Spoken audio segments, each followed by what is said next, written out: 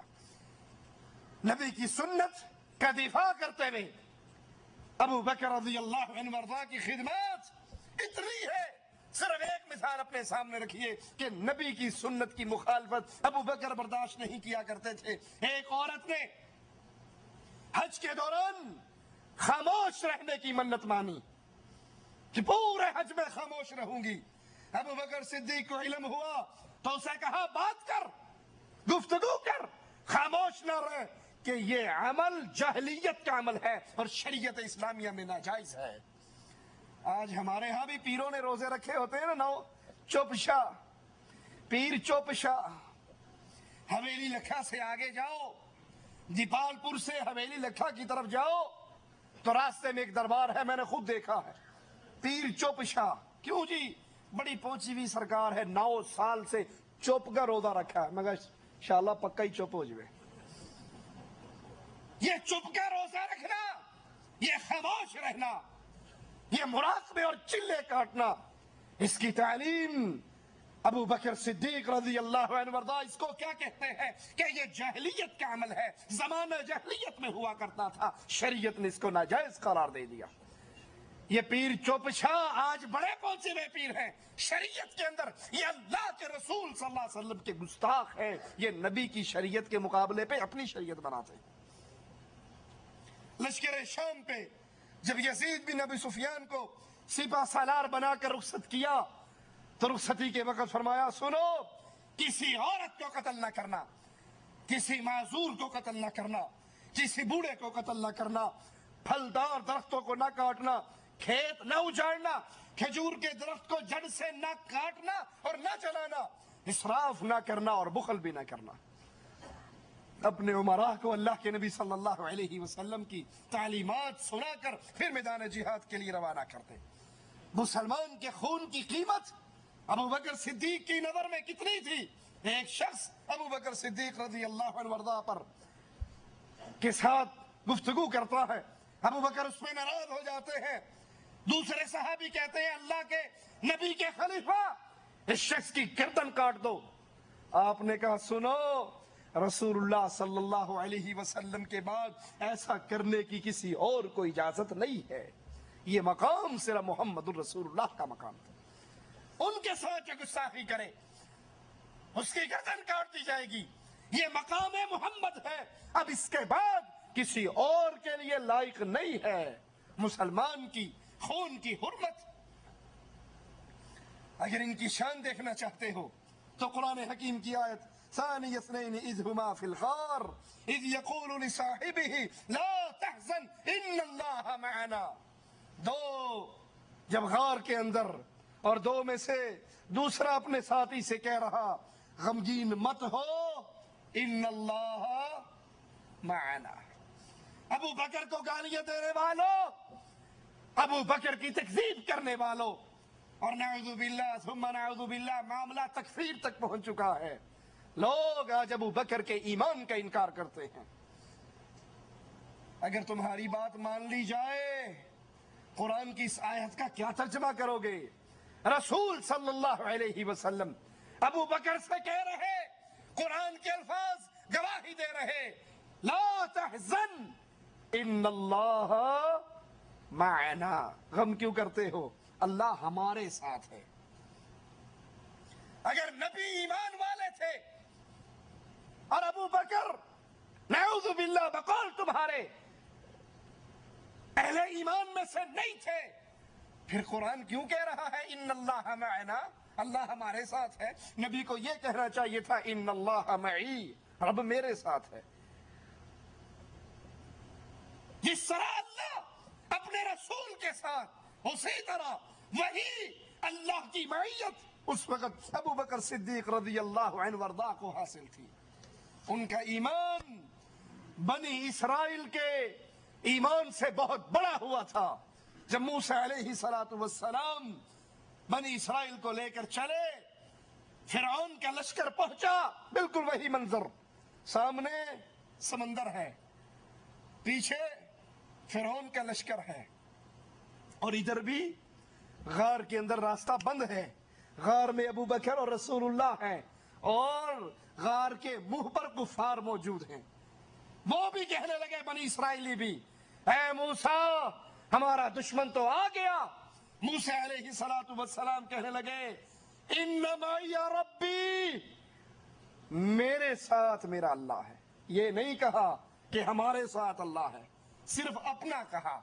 انما یا ربی، میرے ساتھ اللہ ہے. بنی اسرائیل کو موسیٰ سے وہ نسبت نہیں ہوئی تھی جو ابو بکر کو محمد کے ساتھ تھی صلی اللہ علیہ وسلم.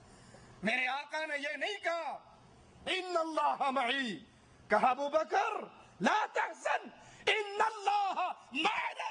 غم کیوں کرتا ہے؟ اللہ تیرے بھی ساتھ ہے، اللہ میرے بھی ساتھ ہے، اللہ ہم دونوں کے ساتھ ہے. بخاری و مسلم میں ہے، رسول اللہ صلی اللہ علیہ وسلم نے پوچھا تم میں سے روزے دار کون؟ ابو بکر نے فرمایا میں. پوچھا جنازے کے ساتھ کون چلا؟ ابو بکر نے فرمایا میں. پوچھا محتاج کو کھانا کس نے کھلایا؟ ابو بکر نے کہا میں نے. پوچھا بیمار کی عیادت آج کس نے کی؟ ابو بکر نے کہا میں نے. آپ نے فرمایا سنو، جس میں یہ چار باتیں اکٹھی ہو جائیں، محمد کریم گواہی دے رہے ہیں، وہ بندہ جنتی ہے. اور یہ چاروں باتیں ابو بکر صدیق میں موجود تھی. بخاری و مسلم میں ہے، رسول اللہ صلی اللہ علیہ وسلم نے فرمایا حقوق صحبت کی ادائیگی اور مال خرچ کرنے میں تمام لوگوں سے بڑھ کر محمد پر احسان صرف ابو بکر نے کیا ہے رضی اللہ عنہ وارضا. اور سنو، میں ابو بکر سے اتنا راضی ہوں، اگر میں نے اللہ کے علاوہ کسی اور کو خلیل پکڑنا ہوتا، ابو بکر کو میں خلیل پکڑتا. اسی لیے جب کسی نے پوچھا تھا آقا سب سے زیادہ محبت کس سے ہے؟ کہا عائشہ سے ہے رضی اللہ تعالی عنہا. پوچھا آقا مردوں میں کس سے ہے؟ کہا اس کے بابا صدیق اکبر سے ہے. کہا اگر اللہ کے علاوہ میں نے کسی اور کو خلیل پکڑنا ہوتا تو پھر میں ابو بکر کو اپنا خلیل پکڑتا. صحیح بخاری میں ہے، حدیث پہ ذرا غور کرنا، اور غور کر کے سن کے سمجھ کے آگے بھی سنانا. ایک بڑھیا آئی، ایک عورت آئی، اللہ کے نبی صلی اللہ علیہ وسلم سے کسی مسئلے میں گفتگو کرنے لگی. آپ نے کہا بی بی اگلے سال آنا.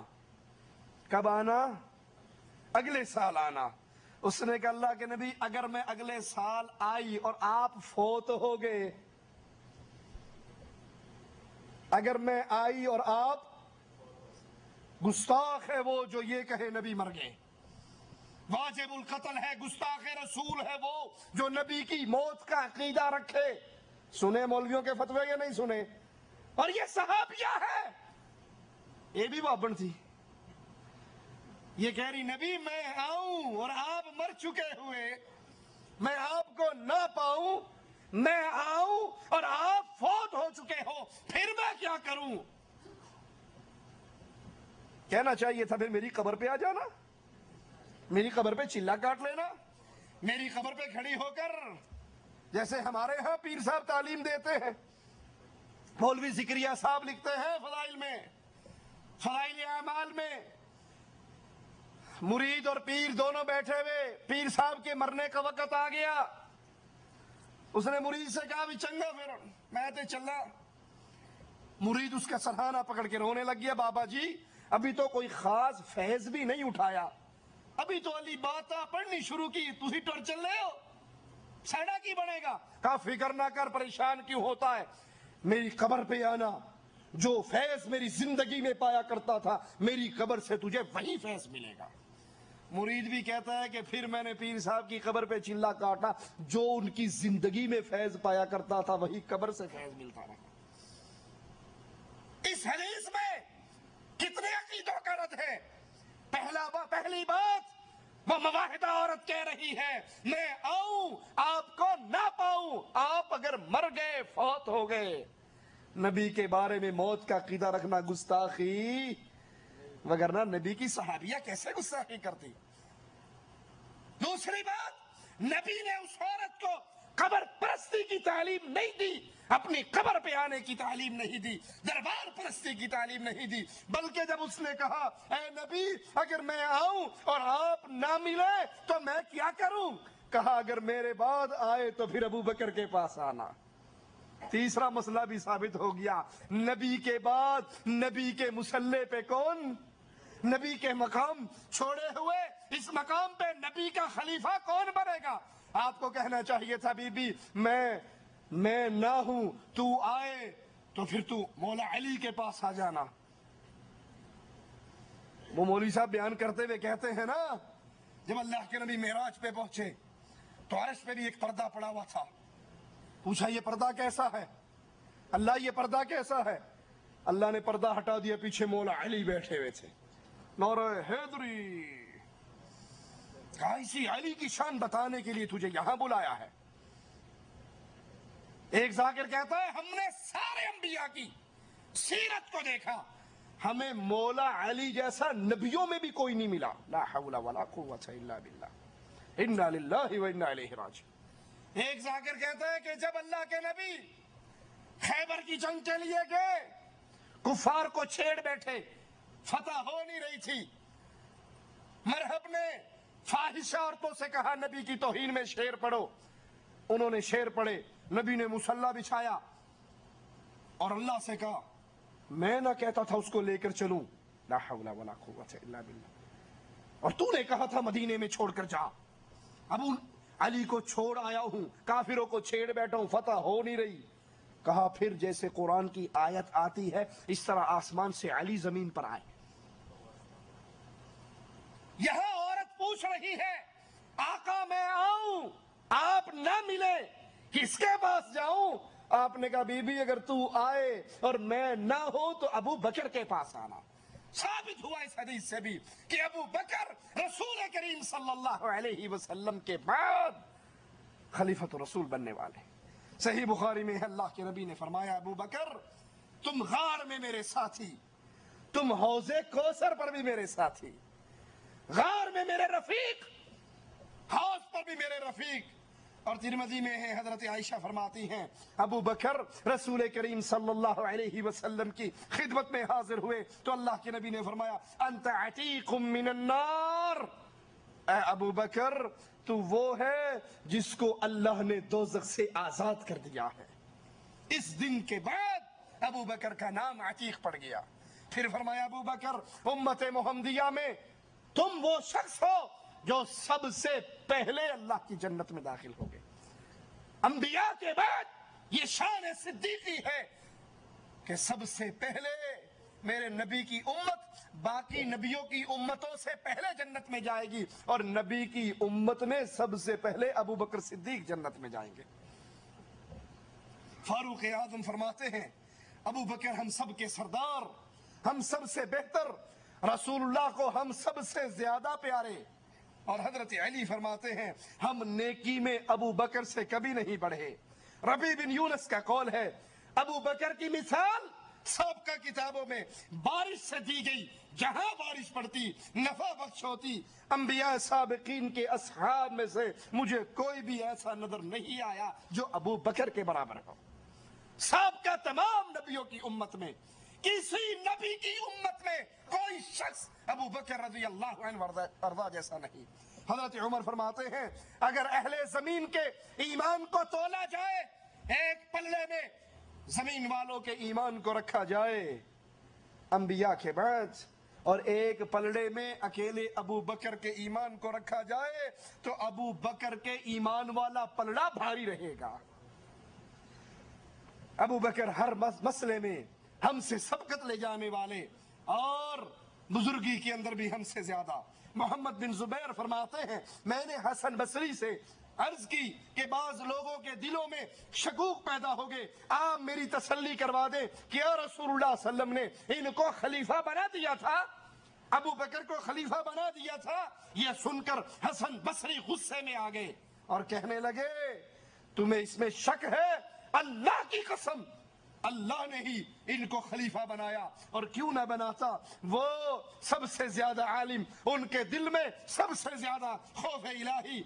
ابن مسعود رضی اللہ عنہ وارضاہ فرماتے ہیں اگر غور سے دیکھا جائے عقل و فراست میں 3 آدمی سب سے بڑے ہوئے، اور ان 3 میں سے ایک ابو بکر صدیق تھے رضی اللہ عنہ وارضاہ۔ امام شامی کا قول ہے کہ 4 خصوصیات ابو بکر میں ایسی ہیں جو کسی اور کو نصیب نہیں ہو سکی، اور ان میں پہلی، آپ کے سوا کسی کا نام صدیق نہیں رکھا گیا۔ مختلف ناموں سے صحابہ کو پکارا گیا، لیکن صدیق یہ لقب صرف محمد رسول اللہ صلی اللہ علیہ وسلم نے ابو بکر صدیق کو عطا کیا۔ نمبر 2، غار کے اندر رفاقت کا شرف صرف ابو بکر رضی اللہ عنہ وارضاہ کو ملا۔ نمبر 3، اللہ کے نبی نے اپنی زندگی میں امام صرف ابو بکر رضی اللہ عنہ وارضاہ کو بنایا۔ اور نمبر 4، ہجرت کے سفر میں رفاقت صرف صحابہ میں سے ابو بکر رضی اللہ عنہ وارضاہ کو نصیب ہوئی۔ سیدنا ابو بکر کی ایک اور خصوصیت کہ 4 نسلیں ابو بکر کی صحابیت کا شرف پاتی ہیں، 4 نسلیں ابو بکر کی شرف صحابیت پاتی ہیں۔ ابو بکر خود صحابی، پھر آپ کے بابا ابو قحافہ فتح مکہ کے موقع پر مسلمان ہوئے، صحابی، آپ کے بیٹے عبد الرحمن صحابی، اور عبد الرحمن کے بیٹے عتیق صحابی۔ 4 نسلیں ابو بکر صدیق رضی اللہ عنہ وارضاہ کی صحابیت کا شرف پاتی ہیں۔ حسان بن ثابت رضی اللہ عنہ وارضاہ ابو بکر صدیق رضی اللہ عنہ وارضاہ کی شان میں چند اشعار پڑھتے ہیں جن کا ترجمہ کچھ یوں ہے: جب تم رنج و غم کے ساتھ کسی بھائی کا ذکر کرو تو ابو بکر کو یاد کرو جو ہم سے جدا ہو گئے، وہ نبی کریم صلی اللہ علیہ وسلم کے بعد بہترین خلق، پوری مخلوق میں نبی کے بعد سب سے افضل، سب سے زیادہ متقی اور عادل تھے، اپنے فرائض کو سب سے زیادہ پورا کرنے والے وہی ہیں جن کو قرآن نے ثانی اثنین کہا اور ان کی حاضری غار کی تعریف کی، وہی ہیں جنہوں نے سب سے پہلے تصدیق رسالت کی۔ سب جانتے ہیں کہ ابو بکر رسول کریم صلی اللہ علیہ وسلم کو پیارے تھے، وہ بہترین خلق تھے، نبی کریم ان کے برابر کسی اور کا درجہ نہ سمجھتے تھے۔ اور یاد رکھیے آخری بات، ابو بکر صدیق رضی اللہ عنہ وارضاہ کی خلافت پھولوں کی سیج نہیں تھی بلکہ کانٹوں کا بستر تھا۔ اس کو آرام دہ بنانے کے لیے ایک ایک کانٹا چننا ضروری تھا، اور ابو بکر صدیق کو اللہ نے یہ مقام عطا کیا کہ انتہائی مختصر دور کے اندر، انتہائی قلیل ایام میں ابو بکر صدیق رضی اللہ عنہ وارضاہ نے تمام فتنوں کے سر کو کاٹ ڈالا۔ وہ مرتدین کا فتنہ ہو، وہ نبوت کے جھوٹے دعوے دار ہو، وہ زکوٰۃ کا انکار کرنے والے ہو، ان سب فتنوں کا ابو بکر صدیق نے مٹا دیا، اور مسلمانوں کے لیے پھر فتوحات کے دروازے کھلے جو حضرت عمر رضی اللہ عنہ وارضاہ کے لیے اور آسان ہوئے، اور اس طرح مسلمانوں کی یہ حکومت پھیلتی رہی اور لا الہ الا اللہ کا پرچم آگے سے آگے پھیلتا رہا۔ اللہ سے دعا ہے اللہ ہمیں نبی کریم صلی اللہ علیہ وسلم کے صحابہ سے محبت کی توفیق عطا فرمائے، اللہ ہمیں زندہ رکھے، صحابہ کی محبت میں رکھے، موت دے تو اس حال میں دے، اللہ ہم سے راضی ہو، ہم اپنے اللہ سے راضی ہو۔ اقول قولی ھذا واستغفر اللہ لی ولکم ولسائر المسلمین فاستغفروه انه هو الغفور الرحیم۔